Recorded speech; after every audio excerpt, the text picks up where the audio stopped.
नमस्कार मित्रों, मैं आचार्य एस के पांडे आपका बहुत बहुत स्वागत करता हूं हमारे चैनल देवदक्ष एस्ट्रोलॉजी में। आज मैं आपके सामने उपस्थित हूं मकर राशि का सन 2023 का वार्षिक राशिफल लेकर के। आज मैं आपको बताने जा रहा हूं वर्ष 2023 मकर राशि के जातकों के लिए कैसा रहेगा। मकर राशि के जातकों की 7.5 चल रही है। आपका दूसरा चरण पूर्ण होने जा रहा है।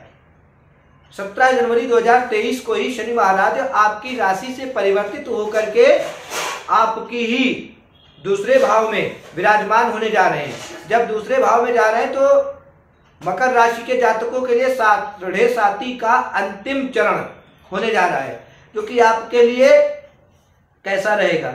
आपके द्वितीय भाव में शनि महाराज स्वग्रही अपनी ही राशि में विराजमान होंगे। धन संचय की स्थितियां बनेंगी। यदि आप इन्वेस्ट करने का विचार बहुत समय से कर रहे थे, नहीं कर पा रहे थे, तो अब वह स्थितियां बनने जा रही हैं। आप अपने धन को संचय इन्वेस्ट कर सकते हैं। बेहतर समय आपके लिए आ गया है। शनि महाराज की तीसरी दृष्टि आपके चतुर्थ भाव पर है। चतुर्थ भाव पर शनि महाराज की तीसरी दृष्टि के कारण कुछ हद तक माता को समस्या और माता के साथ साथ आपके मान सम्मान को भी थोड़ी बहुत समस्या की जो है हो सकती है। मान सम्मान आपका प्रभावित हो सकता है। किसी ऐसे स्थान पर जाने से बचे जहां पर आपका अपमान हो सकता हो। शनि महाराज की 7वीं दृष्टि आपके अष्टम भाव पर है। अष्टम भाव पर 7वीं दृष्टि यानी कि दुर्घटना के योग, और दुर्घटना के योग कमर के नीचे का भाग और पैरों की एड़िया, दुर्घटना में ये दोनों स्थान आपके प्रभावित हो सकते हैं। अर्थात बहुत अधिक सचेत रहने की आवश्यकता है आपको। उसके बाद शनि महाराज की 10वीं दृष्टि आपके एकादश भाव 11वें भाव पर पड़ रही है, जहां पर आपकी वृश्चिक राशि है। आपकी मेहनत के अनुरूप आपको पारिश्रमिक प्राप्त नहीं हो रहा है।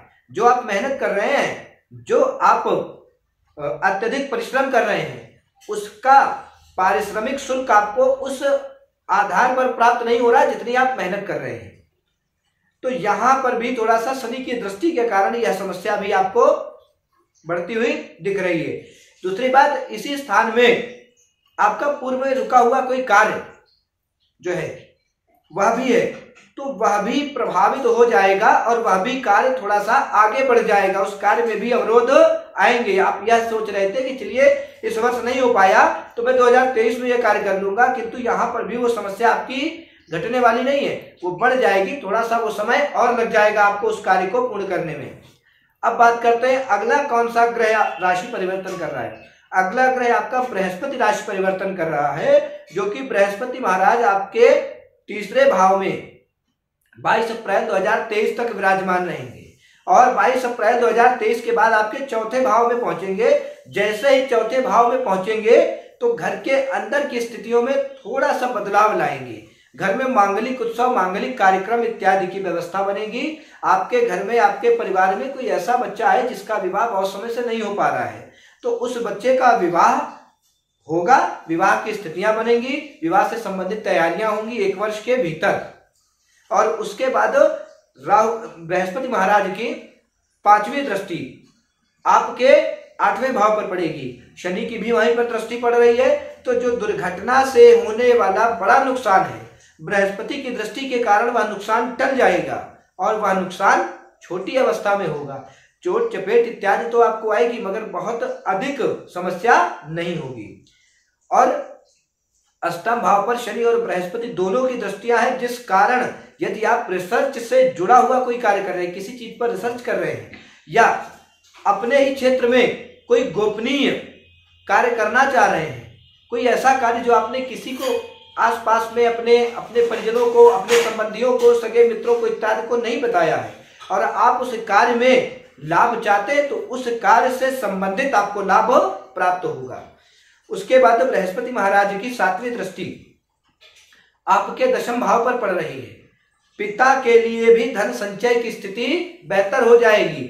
आपके जो पिता हैं उनका भी यदि धन संचय की स्थिति उनकी भी जो है वो बेहतरीन हो जाएगी। और आपका जो कार्य क्षेत्र है प्रभावित चल रहा था, बहुत समय से उस कार्य क्षेत्र में समस्याएं आ रही थी, तो वह भी समस्याएं दूर होंगी।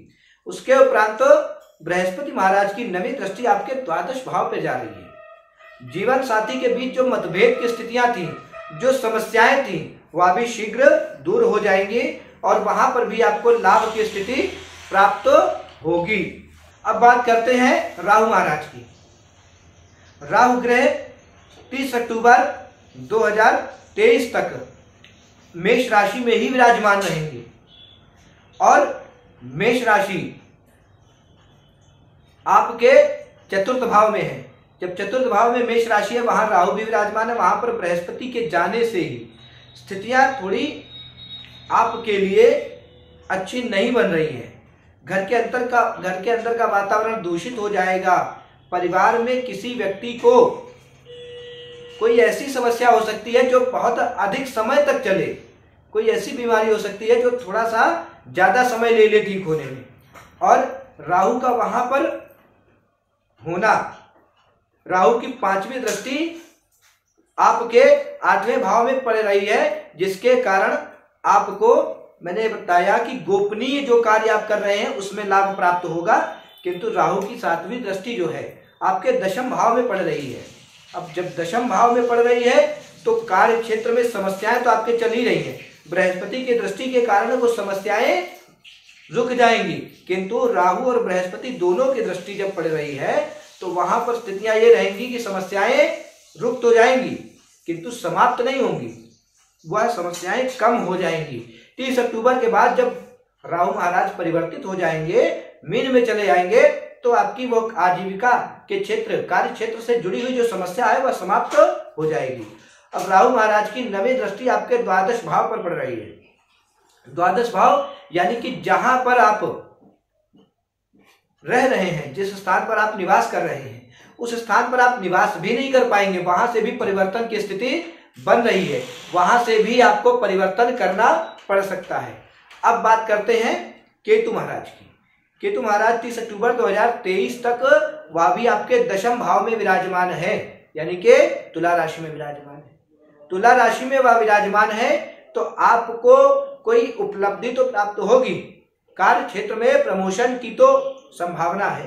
किंतु जब 30 अक्टूबर 2023 को जब वो परिवर्तित होंगे, उसके आसपास ही आपको प्रमोशन इत्यादि की जो है आपकी कुंडली में प्रमोशन इत्यादि की संभावना बन रही है। और केतु की 5वीं दृष्टि आपके द्वितीय भाव में जहां पर शनि है, तो आप किसी जो धन आप संचय करना चाहते हैं वह धन कहां पर संचय करेंगे? कोई ऐसी प्रॉपर्टी आप ले लेंगे कि जो भविष्य में आपके लिए लाभदायक होगी, क्योंकि वहां पर शनि भी है और केतु की दृष्टि भी है। तो दोनों के होने के कारण आपका जो धन है जो आप संचय करना चाहते हैं वो ऐसे स्थान पर संचय होगा जिसका लाभ आपको भविष्य में बढ़ करके प्राप्त होगा। अब केतु की 7वीं दृष्टि जो है वो आपके चतुर्थ भाव पर है। जब चतुर्थ भाव पर दृष्टि है तो घर के अंदर की स्थितियां जो हैं, मैंने आपको पहले बताया, राहु वहां पर बैठे हुए हैं, बृहस्पति वहां पर आ जाएंगे तो घर के अंदर की स्थितियां थोड़ा सा बिगड़ जाएंगी। किसी व्यक्ति को बड़ी बीमारी हो सकती है, लंबी बीमारी हो सकती है, किंतु घर में मांगलिक कार्य संपन्न होगा। और केतु महाराज की जो नवी दृष्टि है वो आपके 6ठे भाव में है। विरोधियों पर आपको विजय प्राप्त होगी। आज के लिए बस इतना ही। नमस्कार।